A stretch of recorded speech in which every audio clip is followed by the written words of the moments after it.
जी नमस्कार साथियों, मैं विकास आप सभी लोगों के साथ जुड़ चुका हूं आपके अपने YouTube चैनल पर टीचिंग एग्जाम रिजल्ट गुरु पर। तो आज है 7 मार्च जो 2023 है।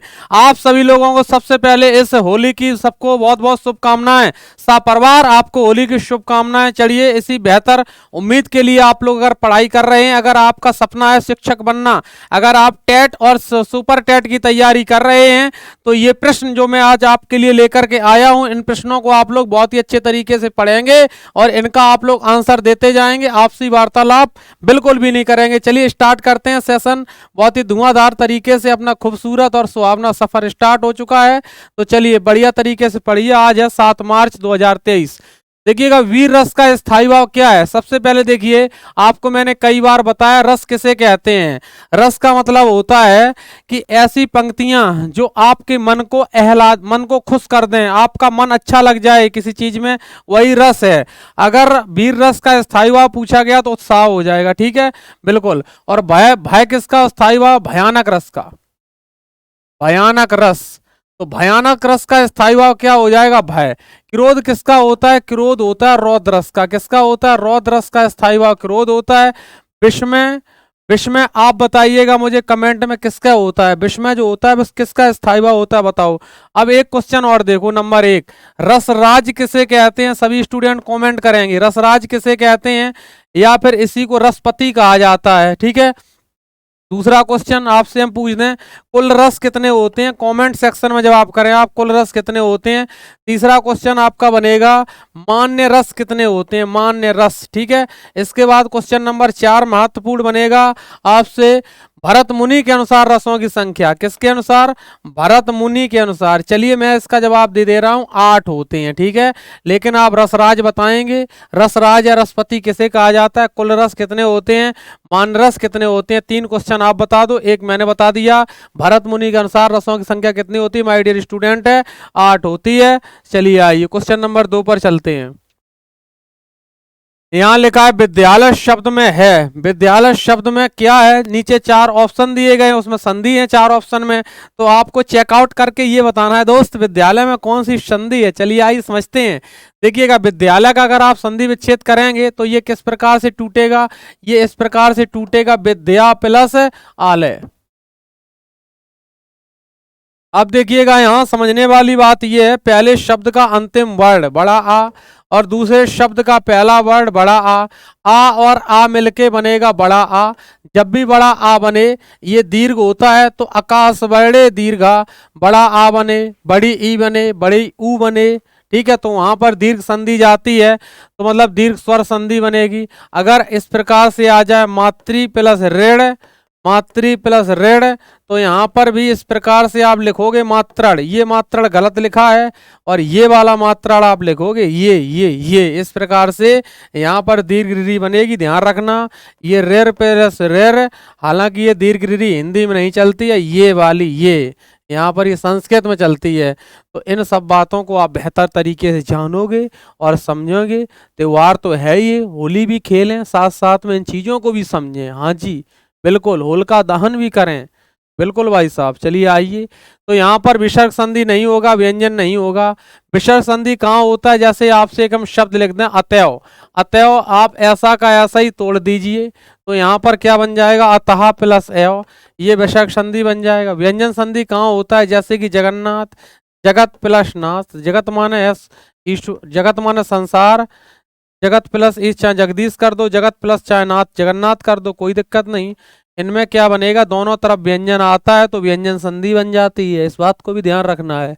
अगर एक तरफ व्यंजन आए, किसी एक तरफ स्वर आए, तब भी व्यंजन संधि बन जाती है। स्वर संधि कहाँ बनती है? दोनों तरफ स्वर आए।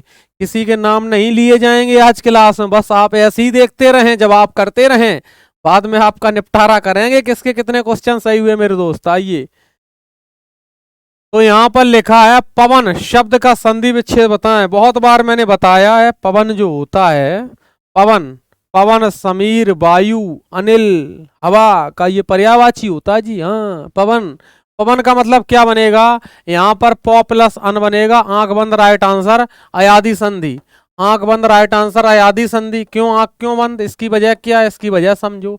मैंने कहा था आधे वर्ण के बाद अगर ये और वह आए, आधे वर्ण के बाद यह और वह आए तो आंख बंद आप क्या लगाओगे, एड़ संधि। अगर पूरे वर्ण के बाद यह और वह आए तो क्या लगाओगे, तो लगाओगे अयादि संधि। इसी प्रकार से पवन आया है, पूरा वर्ण पा है, इसके बाद यह और वह मतलब वह आ गया, तो आप क्या करोगे, अयादि संधि। जैसे आधा वर्ण वाला क्या आ जाए, आधा वर्ण वाला जैसे यहाँ पर व्यास आ जाए, आधे वर्ण के बाद या वी प्लस आस एड़ संधि। जैसे कि स्वागत, सु प्लस आगत बराबर स्वागत, सु प्लस आगत, आधे वर्ण के बाद वह आया, यहाँ आधे वर्ण के बाद यह आया, आंख बंद, राइट आंसर। क्या करोगे इसमें, ऊपर वाले में एड़ संधि, यहाँ करोगे अयादि संधि। बात समझ में आ गई सभी बच्चों को? आ जाइए। हिंदी में वचन होते हैं, वचन हिंदी में वचन कितने होते हैं, देखो हिंदी में एक वचन और बहुवचन होते हैं। जैसे एक वचन और बहुवचन, हिंदी में कितने वचन होते हैं, दो। जैसे यहाँ पर रचना लिखा है, रचना जी एक वचन है, इसका बहुवचन बनाओगे तो क्या बन जाएगा, रचनाएं। ठीक है, क्या बन जाएगा, रचनाएं। जिस प्रकार से यहाँ पर छात्रा लिखा है, ये एक वचन है, बहुवचन में कैसे बनाओगे, छात्राएं। क्या बनाओगे, छात्राएं। इस प्रकार से बहुवचन में चीजें हो जाती हैं मेरे प्यारे विद्यार्थियों। जैसे कि शिक्षक, शिक्षक का बहुवचन क्या बन जाएगा, शिक्षक गण। क्या बन जाएगा, शिक्षक का बहुवचन शिक्षक गण बन जाएगा। ठीक है भाई, आ जाओ। यहाँ पर आगरा का बहुवचन होगा, आगरा का बहुवचन क्या होगा, कभी आपने स्थानों के बहुवचन बनाए हैं, बहुत से लोग बोलते रहते हैं चलो आगरे चलेंगे, आगरे बोलते हैं, बोलचाल की भाषा है, लेकिन बहुवचन नहीं होगा। आपको सिर्फ इतना टाइप करना है 5 का डी, इतना टाइप करना है 5 का डी बस। आइए, जिन शब्दों में प्रयोग के अनुसार कोई परिवर्तन नहीं होता है उन्हें क्या कहा जाता है, बिल्कुल जिन शब्दों में प्रयोग के अनुसार कोई परिवर्तन नहीं होता है उन्हें पद कहेंगे, या विकारी शब्द कहेंगे, या विकारी शब्द कहेंगे, या पदबंध कहेंगे। देखो बात को समझो, विकार के आधार पर शब्द बेटे दो प्रकार के होते हैं, एक होता है विकारी शब्द और दूसरा होता है अविकारी शब्द। विकारी शब्द किन्हें कहते हैं, ऐसे शब्द जो लिंग, वचन, काल और कारक के आधार पर परिवर्तित हो जाते हैं उन्हें विकारी शब्द कहते हैं। विकारी शब्दों की संख्या 4 होती है, संज्ञा, सर्वनाम, विशेषण और क्रिया। संज्ञा, सर्वनाम और विशेषण, क्रिया, ये 4 विकारी शब्द होते हैं। और अविकारी शब्द क्या होते हैं, ऐसे शब्द जो लिंग, वचन, काल, कारक के आधार पर परिवर्तित ना हो उन्हें हम अविकारी शब्द कहते हैं। उनकी भी संख्या 4 होती है। कौन कौन से होते हैं कमेंट करके बताएं। जिन शब्दों का प्रयोग अनुसार कोई परिवर्तन नहीं होगा उन्हें अविकारी शब्द कहते हैं। पद किसे कहते हैं, जैसे यहाँ पर ये लिखा हुआ है विकास, एक प्रकार का ये शब्द है, अगर हम इसी को वाक्य में प्रयोग कर दें, जैसे विकास हिंदी पढ़ाता है, फिर विकास के नीचे अंडरलाइन कर दें, तब फिर वो विकास क्या हो जाएगा, पद हो जाएगा। शब्द को ही पद कहते हैं। कब कहते हैं, शब्द का प्रयोग वाक्य में कर दिया जाए। उम्मीद करता हूं सारी बातें आपको बेहतर समझ में आ रही हैं। चलो आ जाइए, यहाँ पर लिखा है शब्द का सही रूप चयन करें। ये वर्तनी वाले क्वेश्चन भी अजीब हैं, परीक्षा में पूछ देते हैं, दिमाग खराब कर देते हैं बच्चों का। तो शब्द का सही अर्थ चयन करें, क्या बनेगा यहाँ पर देखिएगा, तृष्णा, इस प्रकार से बन जाएगा तृष्णा। 7 का राइट आंसर बी बन जाएगा। ये कई और एग्जाम में पूछे जाते हैं, जैसे कि एक शब्द आपसे पूछा जाता है आशीर्वाद, तो आशीर्वाद आप ऐसे लिख सकते हैं। अगर आपसे पूछा जाएगा उज्जवल तो आप उज्जवल ऐसे लिख सकते हैं। अगर आपसे पूछा जाए अंत्याक्षरी तो अंत्याक्षरी की वर्तनी ये सही होती है। ठीक है, बिल्कुल। अगर आपसे पूछा जाए कवियत्री तो कवियत्री आप ऐसे ही लिखेंगे, वहाँ पे छोटी की मात्रा लगाओ गलत हो जाएगी भाई साहब। अगर आपसे पूछा जाए भास्कर तो आप भास्कर ऐसे ही लिखेंगे। अगर आपसे श्रृंगार रस वाला वो पूछा जाए तो इस प्रकार से ऐसे करेंगे श्रृंगार में। ठीक है, ऐसे कर दिया तो ये गलत हो गया, ये भी ध्यान रखना है।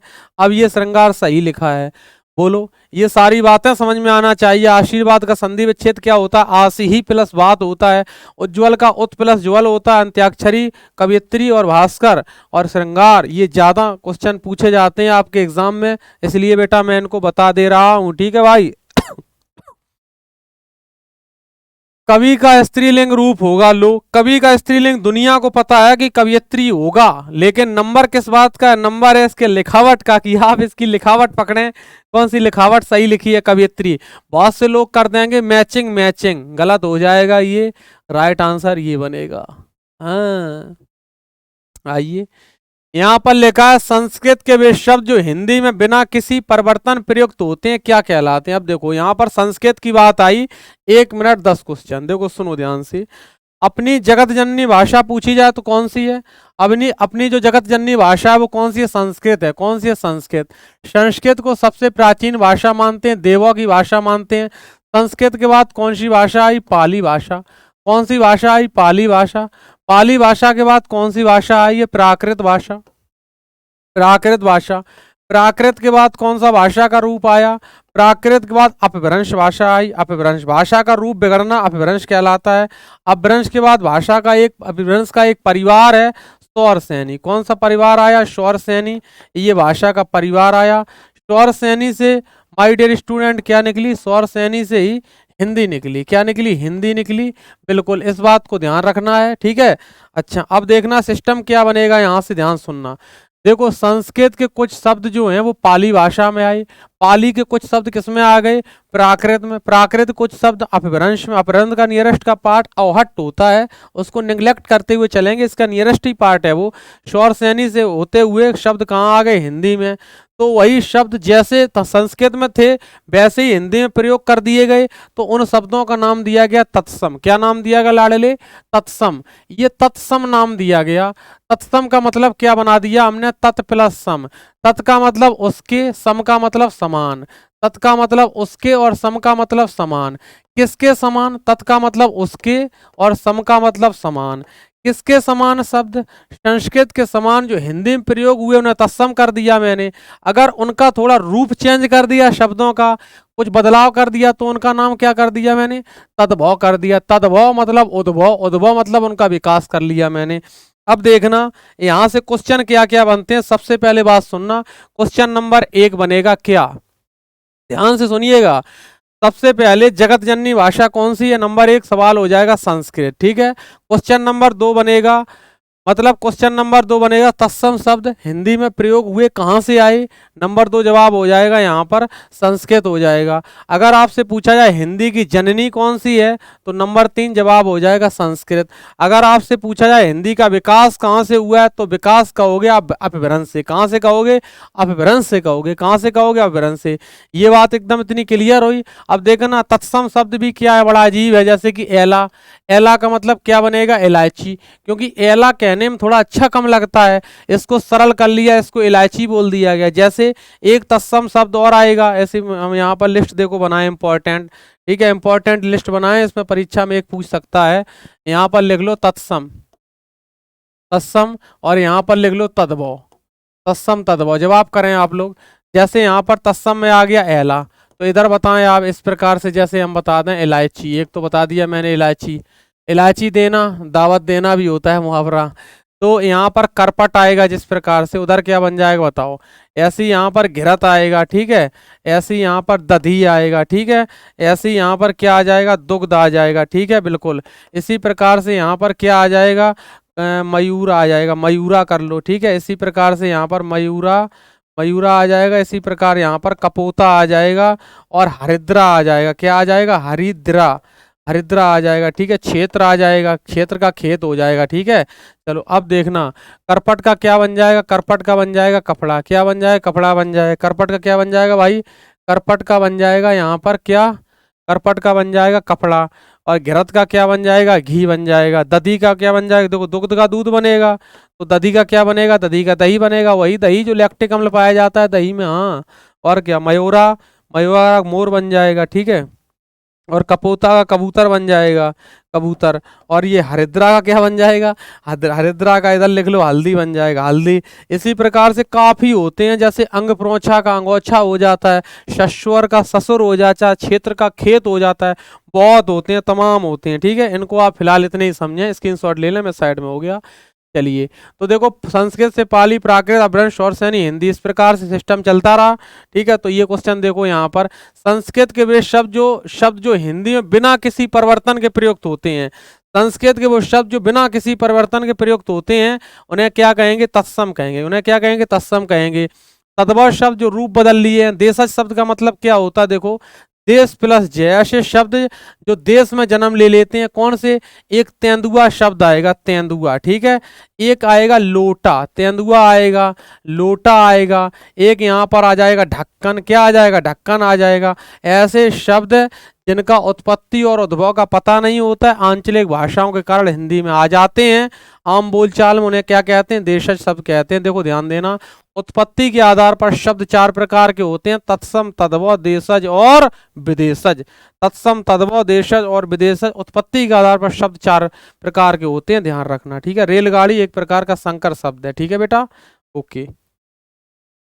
चलो चलो क्वेश्चन नंबर 10 पर आ गए। चलो यहां पर लिखा, जब किसी समास में दोनों पद प्रधान हो उसे कहते हैं। बताओ क्या कहते हैं? देखो बेटा, पदों की प्रधानता के आधार पर समास कितने प्रकार के होते हैं? चार प्रकार के होते हैं।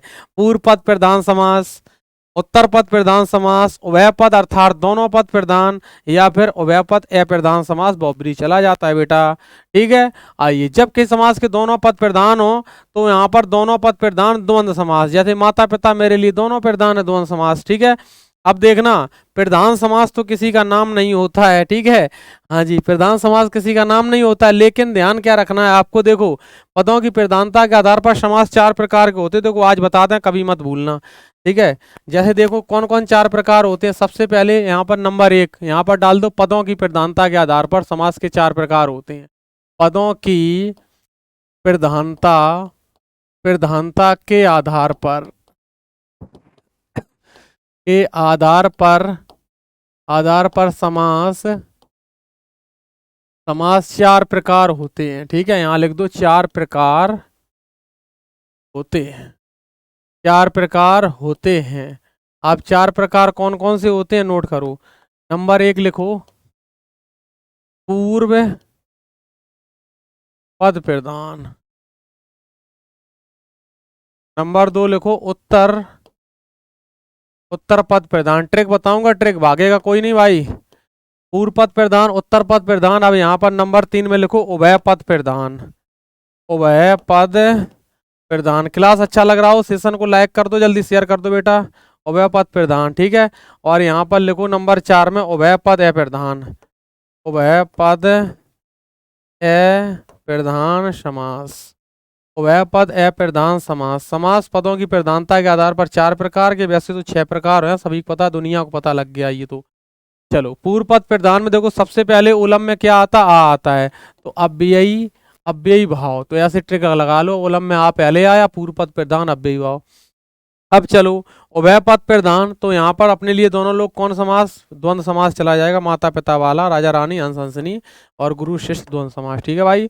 आइए, ठीक है। अव्ययी भाव में क्या रहता है? पहला पद मतलब वह रहता है उपसर्ग, यथा प्रति बेभर रिपीट, कोई शब्द 2 बार, यथाशक्ति है, प्रत्येक है, हाँ, बेचारा, बेआसरा, बेवफा, भरपेट, भरसक, पल पल, साथ साथ, इन शब्दों में अव्ययी भाव समास होता है। और यहाँ पर राजा रानी, हंस हंसनी, चाचा चाची, मौसा मौसी, द्वंद्व समास। और उभय पद अप्रधान यहाँ पर लगा दो, बहुब्रीहि समास। क्या होता है? बहुब्रीहि समास। बहुब्रीहि समास किसे कहते हैं? बहुब्रीहि थोड़ा साफ लिख लो, बहुब्रीहि, बहुब्रीहि समास किसे कहते हैं? मतलब ऐसा समास, ऐसा समास जिसका विग्रह करने पर अन्य पद की ओर इशारा हो जाए। ये सभी के सभी योगरूढ़ शब्द के उदाहरण होते हैं बहुब्रीहि समास, ठीक है। योगरूढ़ शब्द, रचना के आधार पर शब्द 3 प्रकार के होते हैं, रूढ़, यौगिक, योगरूढ़, तो उसमें से योगरूढ़ आ जाएगा, ठीक है। जैसे आपसे हम कहते हैं पंकज, पंक प्लस जय, जिसका जन्म कीचड़ में अर्थात पंकज कमल, ठीक है। लंबोदर, लंबा है जिसका उदर पेट अर्थात गणेश जी, लंबोदर, लंबा है जिसका उदर अर्थात गणेश जी। चंद्रशेखर, चंद्र जिसके शिखर पर अर्थात शिव जी, ठीक है। तो इस प्रकार की बातें आ जाएंगी। जटार दो, जटाएं धुआं के समान अर्थात शिव जी, तो बहुब्रीहि है, वह पद अप्रधान है। अब देखो 3 आ गए, 3 बच गए यहाँ पर, इसमें 3 आ जाएंगे समास। इसमें 3 कौन कौन से आएंगे? एक आ जाएगा तत्पुरुष समास, ठीक है, एक कर्मधारय आ जाएगा, और एक आ जाएगा द्विगु समास। तो ये 3 आएंगे। तत्पुरुष समास कहाँ होता है बेटा? समझ लो, जहाँ पर कारक का लोप होता है वहां तत्पुरुष समास होता है। जैसे कि राजकन्या, राजपुत्र, कठफोड़वा, आप बीती, रसोई घर, मनचाह, गगन चुंबी, हैं, इनमें सब में हो जाएगा तत्पुरुष। कर्मधारय समास जो होता है विशेषण विशेष वाला होता है, जैसे कि काली मिर्च, नीली साड़ी, ठीक है, बिल्कुल बिल्कुल, यहाँ पर इस प्रकार के शब्द आ जाएंगे। महात्मा है तो कर्मधारय बनेगा। द्विगु समास मतलब पहला पद जो होता है वो संख्यावाची, तिरहा, चौराहा, त्रिभुज, नौरस, इस प्रकार से, ठीक है, बातें समझ में आ रही हो तो क्लास को, सेशन को शेयर करें, चारों तरफ दौड़ाएं लिंक एकदम फटाफट। विभावना अलंकार के माध्यम से कहते हैं सरस्वती के भंडार की बड़ी अपूर्व बात, ज्यों ज्यों खर्चे त्यों त्यों बढ़ जात। हाँ जी, हाँ जी, बिल्कुल, जैसे जैसे खर्च करोगे वैसे ही सरस्वती बढ़ेगी, आपके पास आएगी बेटा। आइए, शुद्ध शब्द है, देखो अभी कुछ ही समय पहले मैंने बताया था, शुद्ध शब्द कौन सा हो जाएगा यहाँ पर। ये देखो गलत लिखा है, ये भी गलत, ये भी गलत, राइट आंसर ये, इसका विसर्ग संधि से तोड़ दो, विच्छेद कर दो, ये बनेगा आशी। यहाँ पर विसर्ग लगेगा प्लस बाद, आशी प्लस बाद आशीर्वाद, आशीर्वाद हो जाएगा, सारी चीजें सही हो जाएंगी आपके एग्जाम में, नोट कर लो बेटा इसको अच्छे से। चलिए आइए, यहाँ पर लिखा अनुरक्त का विलोम शब्द क्या बनेगा, अनुरक्त का विलोम शब्द क्या बनेगा, सभी स्टूडेंट जवाब करें।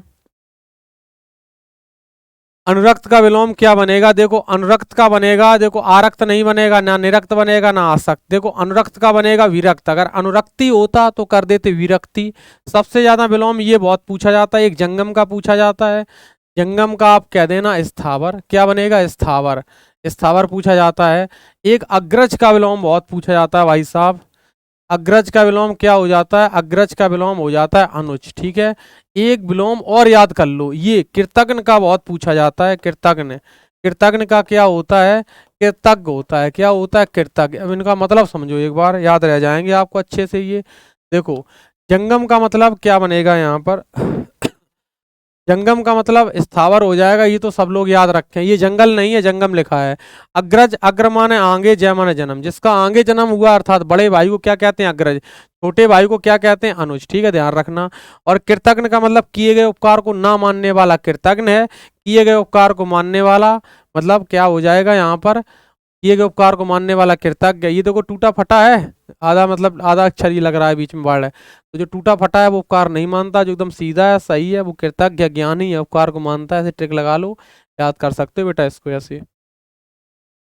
क्वेश्चन नंबर 30, निम्न में से किस समूह में सभी शब्द तत्सम हैं, किस समूह में सभी शब्द तत्सम हैं। तो यहाँ पर पूछा गया आपसे किसमें सभी शब्द तत्सम हैं। तो इस क्वेश्चन का जवाब मैंने आज का होमवर्क बन किया, इसका जवाब आप मुझे कमेंट सेक्शन में देंगे ताकि हम भी ये पूछ पाए आप क्या मेहनत कर रहे हो, क्या आपकी तैयारी चल रही बेटा। ठीक है भाई। क्वेश्चन नंबर 14, किस शब्द में कु उपसर्ग नहीं है, कु उपसर्ग किसमें नहीं है। अच्छा सबको तोड़ो, उपसर्ग तो टूट जाता है, आगे बनेगा देखो कु प्लस रूप है, ठीक है, कु प्लस रूप है।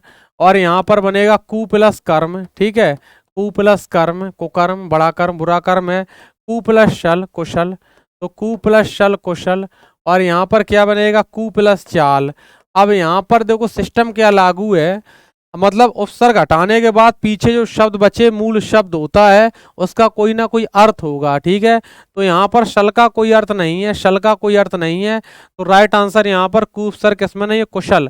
हालांकि कुशल अपने आप में एक रूढ़ शब्द है, इसका निश्चित अर्थ रहता है कुशल का। कुशल, कुशल किसे कहते हैं, जो किसी कार्य को करने में दक्ष हो, कुशल। जैसे आप पढ़ाई में अच्छे हैं तो आप कुशल, कुशलता प्राप्त है आपको पढ़ाई में, ठीक है, बिल्कुल। कुशल का मतलब होता है किसी कार्य करने के लिए दक्ष, एक प्रकार कुशल, ठीक है, वो कुशल हो जाता है।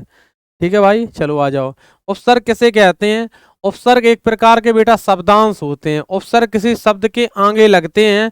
और उपसर्ग का प्रयोग हिंदी में क्यों किया गया, क्योंकि शब्द संरचना को बढ़ावा देने के लिए उपसर्ग का प्रयोग किया गया। इनसे नए नए शब्द बनाए जाते हैं, जैसे कि विज्ञान, ज्ञान में वी उपसर्ग लगा दिया, जैसे मतलब देश, देश में भी उपसर्ग लगा दिया, विदेश। तो ऐसी चीजें होती हैं, उपसर्ग से नए नए शब्दों का निर्माण होता है मेरे डियर स्टूडेंट।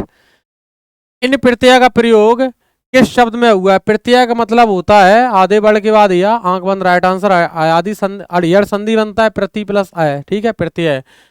तो यहाँ पर बताएं, देखो मीन का मतलब मछली होता है, ठीक है, ये तो बनेगा नहीं यहाँ पर। कठिन का मतलब क्या होता है, कठिनाई नीरस होता है, अब यहाँ पर चिन्ह भी नहीं बनेगा, मतलब छोटी की देखो ये मात्रा और ये ना, तो इसी में प्रयोग हुआ है इन प्रत्यय का प्रयोग, छोटी की मात्रा और ना, ये देख लो ध्यान से, इनका प्रयोग हुआ है। चलो आगे चलते हैं। जिसमें पहला पद संख्यावाचक और जो किसी समूह विशेष का बोध कराए उसे क्या कहते हैं। बोध का मतलब क्या होता है, बोध का मतलब होता है ज्ञान। कैसे पता, जैसे महात्मा बुद्ध को बोधि की प्राप्ति हुई थी, ज्ञान की प्राप्ति हुई थी, गया बोध गया कहलाया था, वही पीपल का वृक्ष बोधि वृक्ष कहलाया था। वो बात अलग है, उस बोधि वृक्ष को शैव धर्म के कट्टर शासक शशांक ने कटवा दिया, तो वो बात अलग है, ठीक है। तो पहला पद संख्यावाची, तो पहला पद संख्यावाची क्या बनेगा, द्विगु समास बनेगा। जैसे इसके उदाहरण आप लिख सकते हो यहाँ पर तिरहा, ठीक है, तिरहा आ सकता है, जैसे नवरस आ सकता है, ठीक है, तिरहा नवरस, ठीक है, इस प्रकार से तिरहा हो गया, नवरस हो गया। और यहाँ पर दोपहर भी आ सकता है, ठीक है। आगे जगह नहीं है, नहीं 10-20 और लिख देते, क्या मतलब उससे। द्वंद्व समास में क्या आएगा, जैसे राजा रानी आ जाएगा, योजक चिन्ह लग जाएगा, राजा और रानी। इसी प्रकार से भाई बहन आ जाएगा, इसी प्रकार से यहाँ पर गुरु शिष्य आ जाएगा, क्या आ जाएगा, गुरु लाखों में हो जाएगा गुरु शिष्य, गुरु शिष्य भी आ जाएगा इसी प्रकार से, ठीक है। गुरु रा पे छोटी की मात्रा आएगी। अव्ययी भाव कहाँ होता है समास बेटा, जहां पर मतलब पूर्व पद में क्या बना रहे, एक प्रकार से पूर्व पद में जो हो, मतलब यथा प्रति बेभर उपसर्ग लग जाए, जैसे यथा शक्ति आ जाएगा, यथा शक्ति, शक्ति के अनुरूप, यथा शक्ति आ गया, बेचारा यथा शक्ति आ गया, बेचारा आ गया, बेवफा आ गया, ठीक है। पल पल ना माने टिंकू अजूबा वालों गाना आया तो पल पल हो गया। हाँ, कर्मधारय क्या हो जाता है, जैसे कि नीली साड़ी, पिताजी माताजी के लिए नीली साड़ी ले आए, साड़ी यहाँ पर विशेष है, नीली विशेषता है, तो विशेषण विशेष वाला समास कौन होता है, ये कर्मधारय होता है। समास कुल बेटा 6 प्रकार के होते हैं, लेकिन पदों की प्रधानता के आधार में बता चुका हूँ पीछे, 4 प्रकार के होते हैं। कौन पूर्व पद, कौन उत्तर पद, कौन उभय पद प्रधान, कौन कोई भी पद प्रधान नहीं, सब बता चुके हैं पीछे।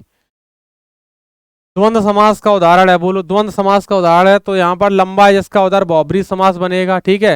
नर नारी द्वंद्व समास बन जाएगा, क्या बन जाएगा, नर नारी, नर और नारी, राजा और रानी, भाई और बहन, गुरु और शिष्य, द्वंद्व समास बन जाएंगे सारे के सारे। बिल्कुल सारी बातें एकदम क्लियर है, बेहतर है सेशन, बताते जाएं सभी लोग। आइए, नगर में रहने वाले को क्या कहा जाता है, जो नगर में रहेगा उसे क्या कहेंगे, शहरी कहेंगे, नर नारी कहेंगे, नांगर कहेंगे, या फिर शरणागत कहेंगे। जो नगर में रहेगा उसे क्या कहा जाएगा, इसका जवाब करें सभी स्टूडेंट जल्दी से। नगर में रहने वाले को क्या कहा जाता है, जल्दी से जवाब करें इसका फटाक से।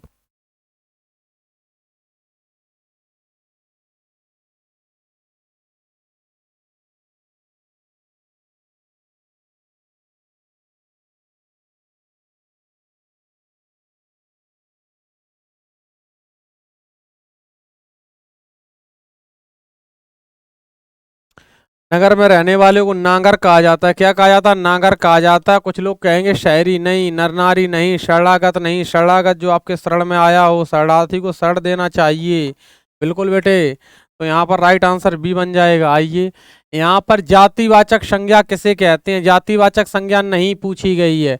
जातिवाचक संज्ञा कौन नहीं होगी, देखो यहाँ पर लकड़ी एक प्रकार की जातिवाचक है, पुस्तक भी है, लोहा भी, लेकिन शैशव जो है ये व्यक्तिवाचक संज्ञा है। कैसी संज्ञा है ये, व्यक्तिवाचक। व्यक्तिवाचक संज्ञा का मतलब होता है जो निश्चित होती है, क्योंकि आपने पद पढ़ा है साइकोलॉजी वाले, आप तो स्टूडेंट हैं बाल विकास वाले, आपने पढ़ा बालक की अवस्था में पहले बालक की जो स्टेज होती है अवस्था, वो गर्भावस्था होती है, 9 महीना 10 दिन का समय रहता है पेट में, गर्भा एम्ब्रोनिक स्टेज, गर्भावस्था के बाद बच्चा जन्म ले लेता है शैशवावस्था, फिर उसके बाद बाल्यावस्था आती है, वो स्टर्नल हॉल वाली आंधी तूफान संघर्ष तनाव वाली किशोरावस्था आती है, किशोरावस्था के बाद ऐसी आगे अवस्थाएं चलती रहती हैं, प्रौढ़ावस्था वृद्धावस्था नहीं होती हैं क्या, तो ये निश्चित होती हैं। तो अपने आप में जो निश्चित है वो व्यक्तिवाचक है, जो व्यक्तिवाचक है वो जातिवाचक नहीं है, तो राइट आंसर ऐसे है एक, ठीक है। आइए, निम्न में से किस वाक्य में संप्रदान कारक है, संप्रदान का मतलब होता है के लिए, संप्रदान का मतलब क्या होता है, के लिए।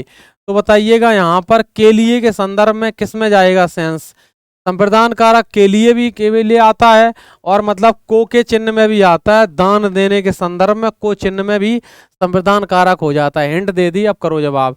मेरा घर स्टेशन से बहुत दूर है, राम घर पर सो रहा है, राजा ने निर्धनों को कंबल दिए, यहाँ पर राइट आंसर यही बनेगा, निसार खिलता है नहीं, राजा ने निर्धनों को कंबल दिए। जब राजा कोई चीज निर्धनों को दे रहा है दान देने के संदर्भ में, और ऐसा दान जो दान देकर के वापस ना लिया जाए, तो वहां पर कौन सा कारक बन जाता है, राइट आंसर ये सी बन जाएगा भाई।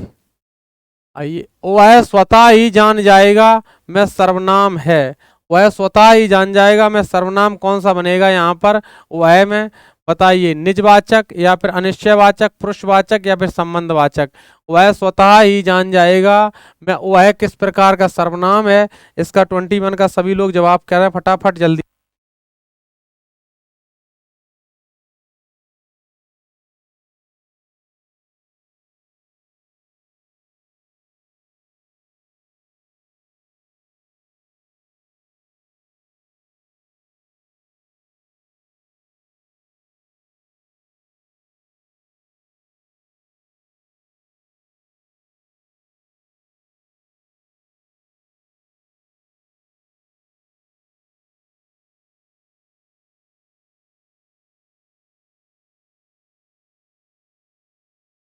इसका राइट आंसर बन जाएगा सी, पुरुषवाचक सर्वनाम। वह कैसा सर्वनाम बन जाएगा, वह जो है पुरुषवाचक सर्वनाम में जाएगा। राइट आंसर सी है बेटा। यहाँ पर लिखा है संयुक्त क्रिया का उदाहरण कौन सा वाक्य है। संयुक्त क्रिया जहां पर दो क्रियाएं जुड़ रही हूं, ठीक है, जैसे रस्सी जल गई, नहीं बनेगा संयुक्त क्रिया। सीमा पढ़ रही, नहीं बनेगा। तुम प्रतिदिन पढ़ना, देखो क्रिया आना से आया, ठीक है, आया करो, ये बन जाएगी संयुक्त क्रिया। बच्चा सोता है, नहीं बनेगी। राइट आंसर क्या बन जाएगा यहाँ पर, सी बन जाएगा। राइट आंसर क्या बन जाएगा, सी बन जाएगा। शाबाश, वेरी गुड, गजब। आइए यहाँ पर लिखा है सरल या साधारण वाक्य किसे कहते हैं। सरल या साधारण वाक्य किसे कहते हैं बताओ। जो छोटा हो नहीं कहा जाता है इसको, ठीक है। जिसका अर्थ सरलता से समझ में आए नहीं कहा जाता है। जिसमें एक कर्ता और अनेक क्रियाएं, बिल्कुल गलत। जिसमें एक उद्देश्य, एक विधेय और एक ही क्रिया, उसे सरल वाक्य कहते हैं। जैसे विकास पढ़ाता है, विकास लिखता है, विकास खाता है, उपाध्याय जी दरवाजा खोलते हैं। तो इस प्रकार से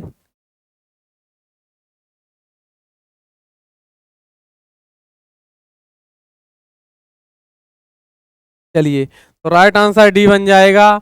यहाँ पर क्वेश्चन नंबर 24, मोहन बाजार जा रहा है, इस वाक्य में उद्देश्य है।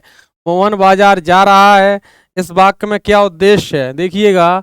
यहाँ पर मतलब उद्देश्य और विधेय जब भी पूछा जाए, सब्जेक्ट और प्रेडिकेट, सब्जेक्ट रहता आगे का और विधेय रहता शेष पीछे का। तो यहाँ पर जो मोहन है, यही अपने आप में क्या हो जाएगा, सब्जेक्ट यानी कि उद्देश्य हो जाएगा, ठीक है। राइट आंसर यहाँ पर क्या बन जाएगा, मोहन बन जाएगा। क्या बन जाएगा, मोहन बन जाएगा। इस बात को भी ध्यान रखना है बेहतर तरीके से आप लोगों को, ठीक है। बिल्कुल सारी चीज अच्छे से समझ में आनी चाहिए आप लोगों को, ठीक है भाई। चलो आ जाओ नेक्स्ट।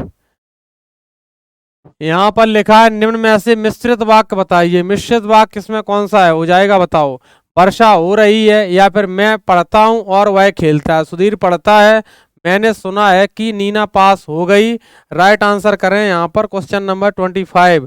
25 में मिश्रित वाक्य बताएं कौन सा बनेगा, बताएं सभी स्टूडेंट जल्दी से।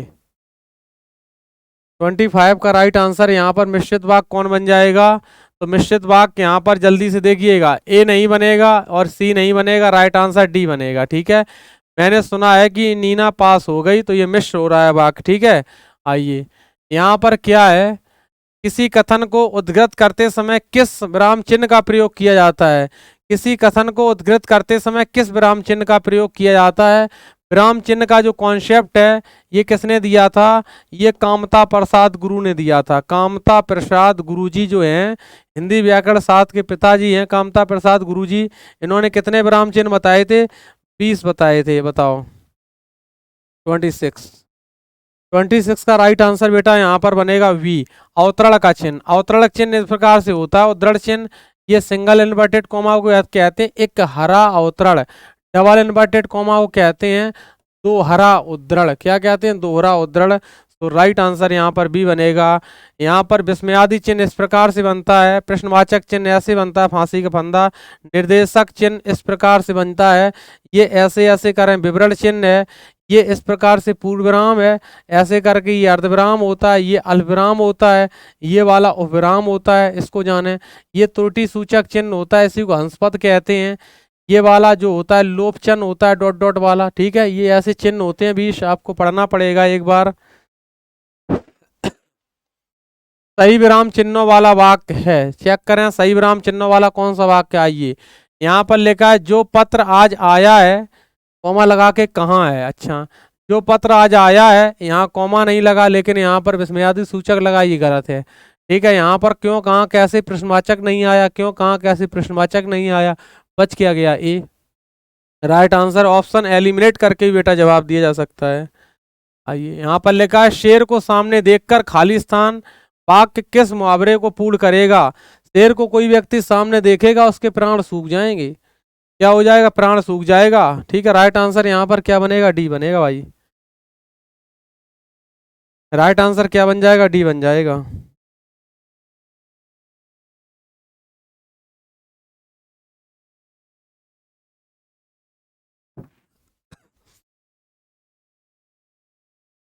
सही मुहावरा है, सही मुहावरा यहाँ पर क्या बनेगा 29 में जवाब करें सभी स्टूडेंट जल्दी से फटाक से। 29 का राइट आंसर क्या बनेगा, सही मुहावरा क्या, देखो पढ़ो जवाब करो सभी लोग।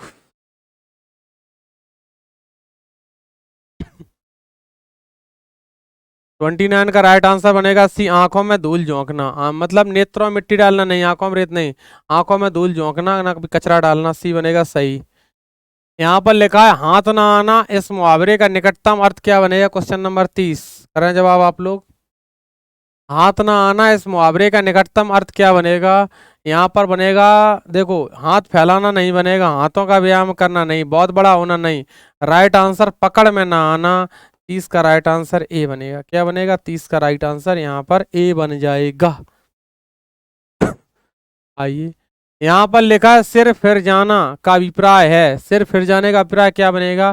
चक्कर आ जाना, या फिर अहंकारी हो जाना, या फिर सर दर्द हो जाना। ठीक है, सर नहीं सिर, सिर दर्द हो जाना, पीछे मुड़कर देखने वाला, देखने लगना। बोलो 31 का जवाब करो, अच्छा क्वेश्चन है। सिर फिर जाना, इसका मतलब बनेगा सिर दर्द हो जाना। क्या बनेगा? इसका मतलब बनेगा सिर दर्द हो जाना। सिर फिर गया मतलब सिर दर्द होने लगा यार, सिर फिर गया, सिर दर्द होने लगा। ठीक है, यहाँ पर यार निम्नलिखित में तद्भव शब्द है, तद्भव शब्द यहाँ पर क्या बनेगा? ये अच्छा क्वेश्चन है, यूपी टेट में पूछा जा चुका है। 32 का राइट आंसर करें सभी स्टूडेंट जल्दी से फटाक से। यहाँ पर देखिए तद्भव शब्द क्या बनेगा, देखो ये तीनों के तीनों नहीं बनेंगे, तद्भव शब्द अचरज बनेगा। अचरज तद्भव है, इसका तत्सम रूप क्या होता है? आश्चर्य होता है। क्या होता है? आश्चर्य होता है। शीत का विलोम पूछा गया आपसे, क्या बनेगा? शीत का विलोम करें, बताएं।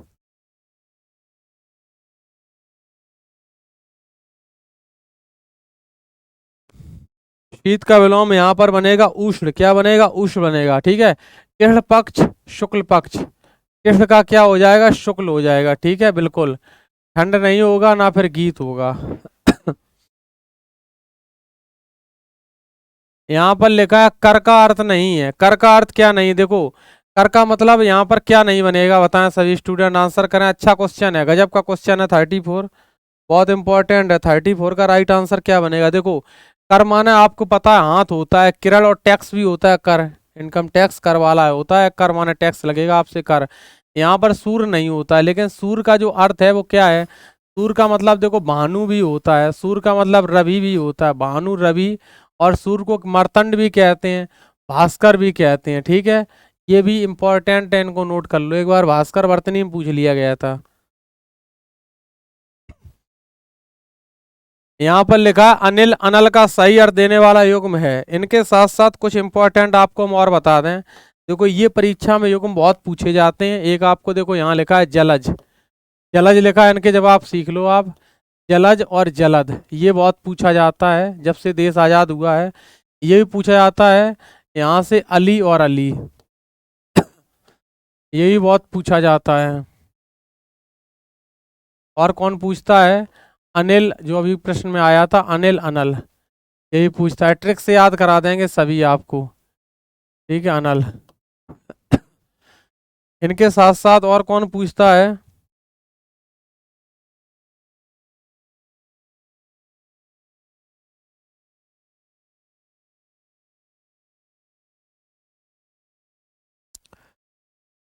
इनके साथ साथ देखो ये भी पूछता है, जैसे अब्द, अब्द और अब्ज, ये भी बहुत पूछता है। एक ये भी पूछता है बहुत ज्यादा, सुरभि,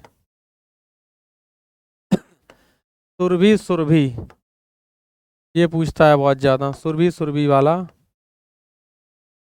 ठीक है, एक ये भी पूछता है अवधि अवधि, अवधि अवधि।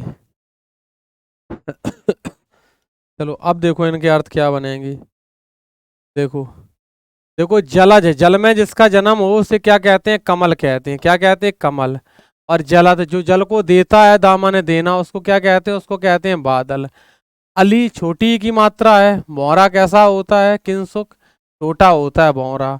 और बड़ी की मात्रा है। सखियां कैसी होती हैं? सखियां बड़ी होती 5-6 फुट। तो यहाँ पर क्या बनेगा? यहाँ पर बन जाएगा सखी। क्या बन जाएगा? सखी। ठीक है, ये बहुत इंपॉर्टेंट है। अनिल, अनिल हवा में उड़ा, तो इसकी ट्रिक ध्यान रखना, हवा पवन वायु समीर। ठीक है, हवा पवन वायु समीर। और इसका मतलब आग हो जाएगा। आग में ध्यान रखना, जैसे अग्नि भी दे सकता है, हाँ अग्नि है, अग्नि है, पावक है, दहन है, होतासन है, इस प्रकार की चीजें। ठीक है बिल्कुल। अब्द, अब्द का मतलब आप व्यंजन संधि से तोड़ो इसको पहले, अप प्लस दे। अप माने होता है जल, जल को कौन देता है, जल को देता है बादल, ऐसे निकालो, ठीक है बादल। और यहाँ पर अब जे लिखो अप प्लस जय, अप माने जल, और जल में जिसका जन्म हो उसे क्या कहते हैं, उसे कमल कहते हैं। देख रहे हैं विनोद, ट्रिक किस हिसाब से हो रहा है क्वेश्चन सॉल्व। ठीक है, सुरभि, सुरभि मतलब छोटी ई की मात्रा सुगंध। अब एक बिंदु ले लेंगे, एक बिंदु यहाँ पर इत्र कन्नौज वाला, सुगंध आ जाएगी। लेकिन बड़ी क्या होती है, गाय होती है सुरभि। ठीक है, एक समय का मतलब अवधि है यहाँ पर, और एक समय का मतलब क्या है, एक समय का मतलब अवधि है, और एक समय का मतलब क्या है, एक समय का मतलब वो पश्चिम वाली बोली है। तो आप मुझे कमेंट बताएंगे अवधि किसका है और बोली किसका। एक बहुत पूछा गया नीर और नीड़, नीर और नीड़ में क्या होता है, देखो पक्षी कई नीर पीकर, नीर का मतलब यहाँ पर क्या बन जाएगा, पक्षी जो था वो नीर पीकर, नीर का मतलब क्या हो जाएगा बेटा जल, और नीड में बैठ गया, अपने घोंसले में बैठ गया, नीड का मतलब घोंसला होता है। ये क्वेश्चन का जवाब आप लोग मुझे करेंगे, अवधि बराबर क्या होता है, और इस अवधि बराबर इसका ले लो स्क्रीनशॉट में, हो गया साइड में। ठीक है बेटा, ले लो।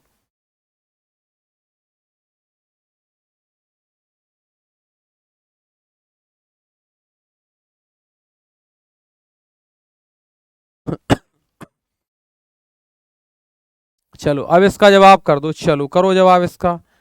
यहाँ पर अनिल, अनिल माने अनिल हवा में उड़ा, तो अनिल यहाँ पर बनेगा हवा, और अनिल हवा। ठीक है, लेकिन ये पानी बनेगा नहीं, फिर ये बनेगा नहीं, ये बनेगा नहीं, तो अनिल का मतलब अग्नि बनेगा, अग्नि तत्सम रूप होता है आग का। ठीक है बिल्कुल, ए वाला राइट आंसर बन गया यहाँ पर 35 में, ए जवाब आप जाने। आओ, यहाँ पर पराजय में उपसर्ग है, पराजय में कौन सा उपसर्ग है, पराजय में जो आगे लगा है परा प्लस जय, परा उपसर्ग है, और जय यहाँ पर क्या है, जय मूल शब्द है। मूल शब्द को ही बेटा क्या कहा जाता है, मूल शब्द को ही रूढ़ है, रूढ़ शब्द कहा जाता है। रूढ़ का मतलब होता है निश्चित, जैसे धनिया है, फ्रिज कूलर टीवी, ये रूढ़ शब्द होते हैं बेटा। चलो, लिखावट में कौन सा प्रत्यय है, लिखावट में कौन सा प्रत्यय बताएंगे सभी स्टूडेंट। देखो पीछे आवट जुड़ा है। प्रत्यय भी दो प्रकार के होते हैं, एक कृदंत प्रत्यय होते हैं, एक तदित प्रत्यय होते हैं, सुने ध्यान से। कृदंत प्रत्यय किससे कहते हैं, क्रिया में लगा प्रत्यय कृदंत प्रत्यय कहलाता है, और उससे बना शब्द जो होता है वो कृदांत शब्द कहलाता है। जैसे लिखना से आप बनाओ लिखाई, तो आई प्रत्यय जो है वो कृदंत प्रत्यय है, और लिखाई जो शब्द है ये कृदांत है। ठीक है, इसी प्रकार से मानव में आप ता प्रत्यय लगा दो, जो ता प्रत्यय है वो कहलाएगा तदित प्रत्यय, और मानवता जो बना हुआ शब्द है ये तदितांत कहलाएगा। क्या कहलाएगा, तदितांत है। तो राइट आंसर ये जो आवट प्रत्यय है एक प्रकार सा कृदंत प्रत्यय है, ये बना हुआ शब्द कृदांत शब्द है। बात समझ में आ गई हो तो आप बताएं, सेशन को लाइक शेयर सब्सक्राइब जरूर करें चैनल को। महोत्सव में क्या बनेगा बोलो, महोत्सव है, बहुत बढ़िया महोत्सव होगा, कहीं आज गांव में अचरी और फाग सुनाए जाएंगे, महोत्सव होगा अच्छा, होली का दमादड़े में, होली के त्योहार में। ठीक है। महोत्सव में क्या बनेगा, महा प्लस उत्सव, कुछ लोग महो करेंगे इसी में, नहीं, महा प्लस उत्सव, आ प्लस उ बराबर ओ, गुण स्वर संधि के हिसाब से चले जाना है बी आंसर पे। आइए, मैंने घर जाना था, वाक्य में अशुद्ध अंक अंश है, कुछ लोग मैंने घर जाना था, वो कुछ लोग कहते हैं मेरे को घर जाना है, कुछ लोग कहते हैं मिक्को घर जाना है। अरे दादा, ना मेरे को ना मिक्को, सीधे मुझे। यहाँ पर मैंने गलत है, मुझे घर जाना था, या हमें कर लो तब भी चल जाएगा। ठीक है, देशभक्ति में समास बताओ, देश के लिए भक्ति, देशभक्ति, देश के लिए भक्ति, देश के लिए मर मिट जाओ, तत्पुरुष समास बना लो, कारक का प्रयोग कर लो। अव्ययी भाव समास पूर्व पद प्रधान समास होता है, यथा प्रति विवर रिपीट कोई शब्द दो बार। ठीक है, द्विगु समास संख्यावाची पूर्व पद द्वंद्व समास दोनों पद प्रधान, माता पिता उभय पद प्रधान समास बेटा। ठीक है, पुस्तक पढ़ी जाती है में कौन सा वाच्य है, वाच्य क्या होते हैं, वाच्य होता है क्रिया का रूपांतरण। वाच्य तीन प्रकार के होते हैं, कृत्रिवाच, कर्मवाच, भाववाच, जिसमें कर्ता प्रधान रहे कृत्रिवाच, रमेश पढ़ाता है, रमेश खाता है। ठीक है, रमेश द्वारा पढ़ाया गया, रमेश द्वारा खाया गया, कर्मवाच, रमेश से खाया नहीं जाता, रमेश से पढ़ाया नहीं जाता, रमेश से उठा नहीं जाता, तो भाववाच्य बनेगा। पुस्तक पढ़ी जाती है तो कर्मवाच्य, राइट आंसर कर्मवाच, क्रियावाच होता नहीं, मजा ले रहा है आपसे, कृत्रिवाच कर्मवाच तीन ही वाच होते हैं भाव। 41 का राइट आंसर बेटा क्या बन जाएगा, सी बन जाएगा। सभी का जवाब सही है, सुपर, वेरी गुड। चलिए आइए क्वेश्चन नंबर 42 पर चलते हैं। देखो यहाँ पर लिखा है निम्नलिखित में अव्यय है। पहले अव्यय को समझ लो। अव्यय किसे कहते हैं? ए प्लस बी है। ए माने नहीं, बे माने खर्च। ऐसे शब्द जो लिंग वचन काल कारक के आधार पर परिवर्तित नहीं होते हैं अव्यय कहलाते हैं। अव्यय एक प्रकार से अव्ययकारी शब्द स्वरूप होते हैं, जैसे कि यथा है और तथा है। ठीक है, ये क्या होते हैं? अव्यय होते हैं सब। ठीक है, तो यहाँ पर और भी अव्यय हो जाएगा अपने आप में। और का कभी भी और हैं औरियां कभी किया आपने? और हैं और औरियां। तो राइट आंसर 42 का बेटा यहाँ पर क्या बन जाएगा? डी बन जाएगा। ठीक है, बिल्कुल शाबाश। ठीक है, आइए हिंदी में पूर्ण विराम चिन्ह क्या है? हिंदी में जो पूर्ण विराम चिन्ह है इस प्रकार का होता है। ये विस्मयादि सूचक चिन्ह है, इसे अनुस्वार चिन्ह कहते हैं। अंक की बिंदी होती है, कंचन लिखा जाता है अनुस्वार।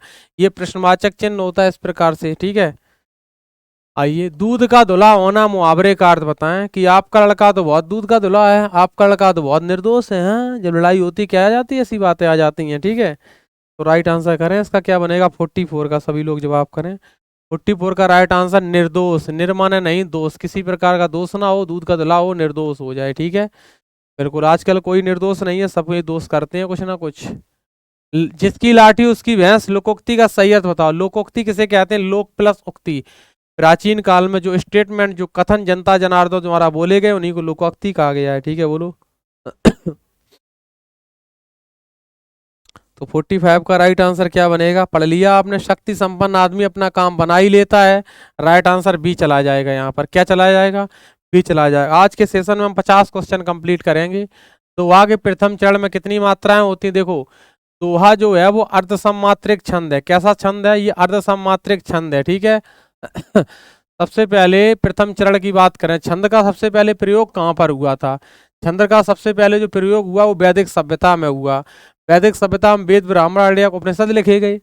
और वैदिक सभ्यता में किसमें हुआ? वेद में हुआ। वेद 4 थे, ऋग्वेद, सामवेद, अथर्ववेद। अथर्ववेद किसमें था? वो ऋग्वेद में था। पिंगल नामक ऋषि ने इसको कलेक्ट किया था। छंद 3 प्रकार के, एक प्रकार से है सम्मात्रिक छंद, अर्ध सम्मात्रिक छंद, विषम मात्रिक छंद। ठीक है, जैसे मैंने ट्रिक बताई थी आपको, 4 गीत हरी, चौपाई, रोला गीत का, हरी गीत का 16, 22, 24, 26, 28 ट्रिक होती है इस प्रकार से। ठीक है, ध्यान रखना। तो कमेंट करके बताना, मतलब चौपाई, रोला गीत का, हरी गीत का में कितनी कितनी मात्राएं होती हैं? दोहा के पहले और तीसरे चरण में 13 मात्राएं होती हैं। अर्ध सम्मात्रिक छंद होता है। सोठा में पहले तीसरे में 11, दूसरे चौथे में सोठा में 13, दोहा के दूसरे चौथे में 11। ध्यान रखना, पहले तीसरे को विषम चरण कहते हैं और दूसरे चौथे को समचरण कहते हैं। ठीक है बेटा, संख्या के हिसाब से दिमाग लगा लो। 1 3 विषम है, 2 4 सम है। निम्नलिखित में कौन शब्दालंकार है? शब्दालंकार देखिएगा, अलंकार मतलब मुख्य रूप से अलंकार 2 ही प्रकार के हैं, शब्दालंकार, अर्थालंकार। वैसे डिटेलिंग में जाएं तो व्ययालंकार और पाश्चात्य अलंकार और हो जाते हैं, लेकिन आपको 2 पढ़ने हैं, शब्दालंकार, अर्थालंकार। तो देखना यहाँ पर क्या बनेगा। देखो अनुप्रास, यमक, श्लेष, ये शब्दालंकार में ही आते हैं। तो अनुप्रास, यमक, श्लेष, निम्नलिखित कौन शब्दालंकार है? शब्दालंकार अनुप्रास, यमक, श्लेष। रूपक, उत्प्रेक्षा, शब्दालंकार यहाँ पर अनुप्रास, यमक, श्लेष। यमक चला जाएगा। अनुप्रास, यमक, श्लेष शब्द अलंकार में आते हैं। अनुप्रास, यमक, श्लेष।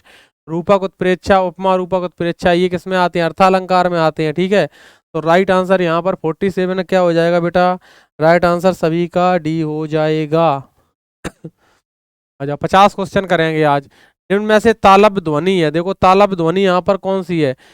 देखो ऋतु रसाणाम मूर्धा, ये कहाँ से होता है? ये मूर्धा से होता है। उपपदमनिया नाम ओष्टो, ये कहाँ से होता है?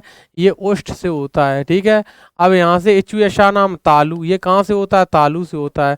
अकूब विसर्जनियाम, ये कहाँ से होता है? कंठ से होता है। ये मंत्र पढ़ रहे हैं, इनको कैच किया करो। राइट आंसर ये तालब बनेगा। ये बहुत पूछे जाते हैं। देखो ये वाला सा दंत से ध्यान रखना, दंत है। और ये वाला जो श है ये इचुषा नाम तालु से है, बहुत पूछे जाते हैं। ये वाला शाह कहाँ से है? ये वाला जो शाह है मूर्धा से है। कहाँ से है? ये मूर्धा से है, बहुत ज्यादा पूछा जाता है। ये 3 क्वेश्चन ध्यान रखना हमेशा। सेकेंड लास्ट, कौन सा वर्ड अघोष है?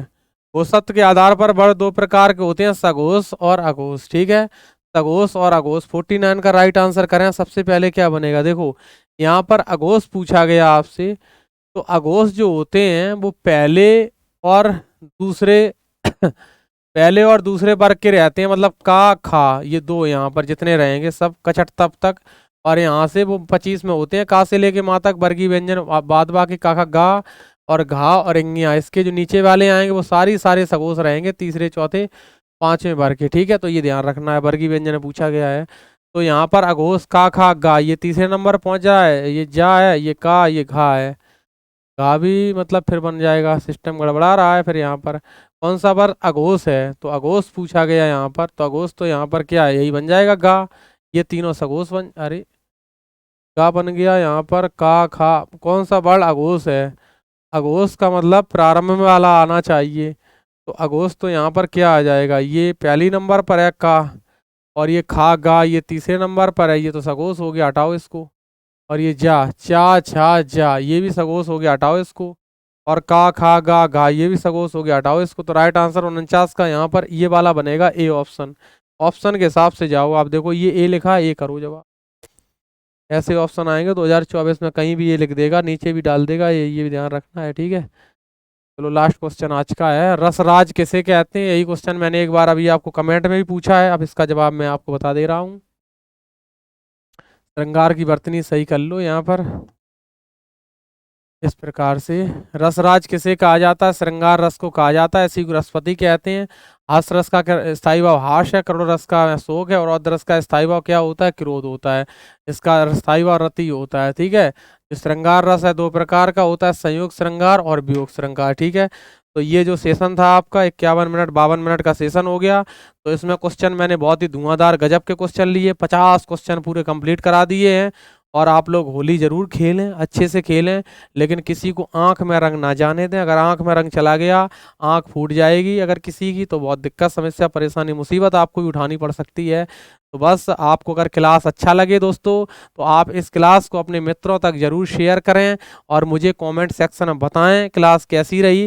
जिन प्रश्नों का मैंने आंसर पूछा है उन प्रश्नों का आप आंसर भी दें कमेंट सेक्शन में। चलिए बताइए क्लास कैसी रही। नमस्कार साथियों, सभी लोगों का इसी प्रकार से स्वागत रहेगा। वापस से हम मिलेंगे आपको बहुत ही जल्द कल के सेशन में। नमस्कार, जय हिंद, जय भारत, जय रिजल्ट गुरु।